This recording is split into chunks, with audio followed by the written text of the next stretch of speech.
Olá!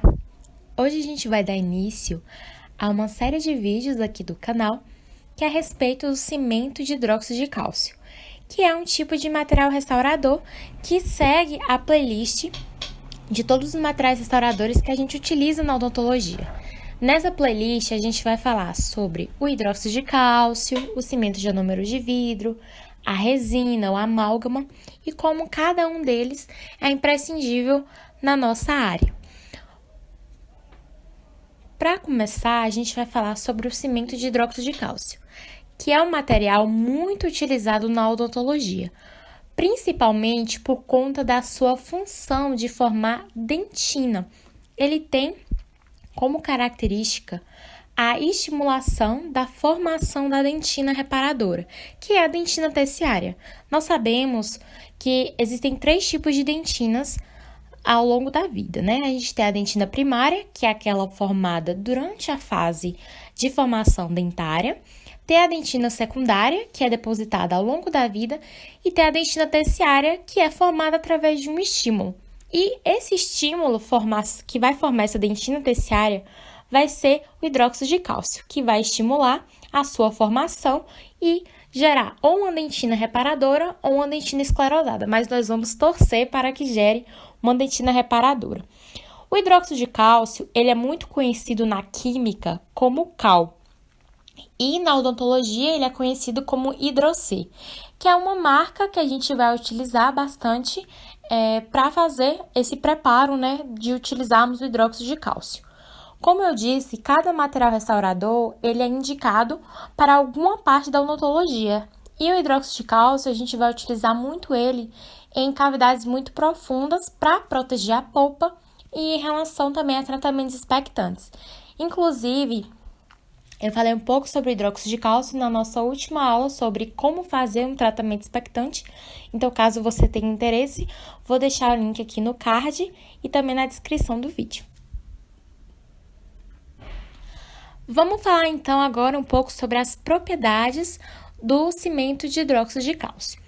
Como a gente disse, né, ele vai estimular a produção de dentina reparadora, ele vai ser biocompatível, o que é muito importante, já que algumas características dele se assemelham com características dentárias, e isso é importante porque ele vai ser localizado, por onde ele está localizado, né, na cavidade muito profunda, ele vai reduzir a acidez cavitária, então ele é alcalino, ele vai ser hemostático, o que talvez teria a função mais principal depois de estimular a produção de dentina reparadora. Como o cimento de hidróxido de cálcio, a gente vai utilizá-lo para tratamento expectante, a gente vai precisar que ele fique na cavidade mais profunda. Passando um carro de som.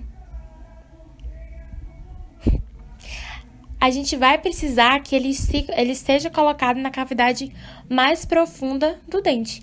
Então, por ele ser hemostático, caso aconteça algum acidente, caso aconteça alguma exposição pulpar, ele vai dar essa hemostasia para o dente, né? Para a cavidade pulpar, para a dentina. E, além disso, ele tem características de ser bactericida e de ser bacteriostático. Bom, o hidróxido de cálcio, como eu disse, ele tem essa função, essa formação, né, de hidrocê, onde a gente utiliza tanto a pasta base, que vai geralmente apresentar a maioria dos componentes que a gente vai precisar, e a pasta catalisadora, que vai dar uma formação para que o cimento pegue a forma, né? Para que o cimento endureça. Mas, além dessas formas de pastas, a gente também tem formações de pó mais solução. E a gente também vai ter ele formato de cimento, mas geralmente a gente vai utilizar mais essas pastas. E nessas aulas a gente vai falar um pouco também como é que a gente vai fazer a formação do hidróxido de cálcio. Então, como é que a gente coloca ele na cavidade oral? Como é que a gente vai colocar ele em uma cavidade? Primeiro, vamos falar um pouco dos materiais que a gente precisa para fazer essa formação.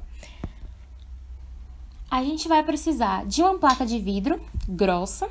A gente geralmente pede uma pasta de vidro que tem uma parte lisa e uma parte rugosa. No hidróxido de cálcio, a gente vai utilizar a parte lisa. a espátula 24 e o aplicador de cal. Então, nós vamos utilizar esse preparo como se fosse o preparo para o hidrocê. Então, nós vamos colocar duas soluções, tanto de pasta base quanto de pasta catalisadora, uma de cada. E vamos aplicar no centro dessa placa de vidro. É muito importante que a gente não encoste nas bordas, porque quando acontecer porque pode vir a escorrer esses materiais. Então, para a gente prevenir isso, a gente coloca no centro. Outra coisa muito importante é que quando a gente está aplicando essas soluções de pastas, a gente não forme bolhas, porque se formar bolhas, pode ser que ele não fique com uma característica muito boa. Então, vamos colocar uma de cada porção nessa placa de vidro. E aí, a gente vai espatular essas duas porções com a espátula 24. Então, nós vamos espatulá-las até elas ficarem em um formato homogêneo e vamos esperar elas darem esse ponto de fio. Quando der esse ponto de fio, a gente sabe que ela tá numa porção ótima para ir para a cavidade oral. E nós trocamos a espátula 24 por um aplicador de cal e levamos à cavidade oral. Colocamos ali no dente, na cavidade mais profunda, e depois a gente forra com outro material. Por que que a gente não pode colocar toda a cavidade com cimento de hidróxido de cálcio? Por conta das suas desvantagens que a gente vai ver.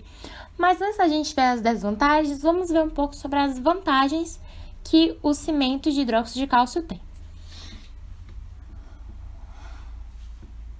Bom, como a gente viu, as vantagens dele são basicamente as características. Então, ele é biologicamente compatível, o que é excelente. Ele faz a formação de dentina reparadora ou dentina esclerosada. E ele tem um pH alcalino que reduz a acidez cavitária. E as desvantagens? Como eu disse, a gente precisa colocar ele somente na parte mais profunda daquela cavidade. Por quê? Porque se a gente forra toda essa cavidade com cimento de hidróxido de cálcio, aquilo ali, quando ele trai meio bucal, ele vai totalmente se soluir, né? Porque ele é solúvel. Acho que nem existe essa palavra, se soluir. Mas a gente não pode forrar toda essa cavidade em meio bucal, porque ele é solúvel. Então, a gente vai prevenir colocar somente na parte mais profunda da cavidade. Outra característica dele é que ele não tem boa resistência mecânica, então ele é muito fácil de ser fragilizado, ele não tem resistência à tração, não tem resistência à compressão, não tem resistência ao desgaste, então ele não é um material forte, ele não é um material firme que a gente pode colocar ele na toda a cavidade. É claro que ele apresenta vantagens excelentes, como a alcalinidade dele, como a compatibilidade, como a hemostasia, mas ele apresenta essa desvantagem que é muito grande de ser solúvel em meio bucal. Por isso, quando a gente faz um tratamento expectante, a gente sempre vai colocar o hidróxido de cálcio com o cimento de ionômero de vidro, porque o cimento de ionômero de vidro tem resistência mecânica que sobre, né, essa resistência mecânica que não tem o cimento de hidróxido de cálcio. Bom, então essa foi a nossa aula sobre os nossos materiais restauradores. O primeiro material restaurador, que é o hidróxido de cálcio, mas vamos ter durante várias semanas aulas sobre cada material restaurador. Então, se você gostou desse vídeo, deixa o like, comenta aí se ficou alguma dúvida, ou então você pode entrar em contato com a gente através do nosso e-mail, Resumo de Odonto, ou através do nosso Instagram, @canal Resumo de Odonto. E é isso, muito obrigada por ter assistido até aqui. Qualquer coisa pode deixar aí nos comentários e se inscreva no canal. Obrigada e valeu!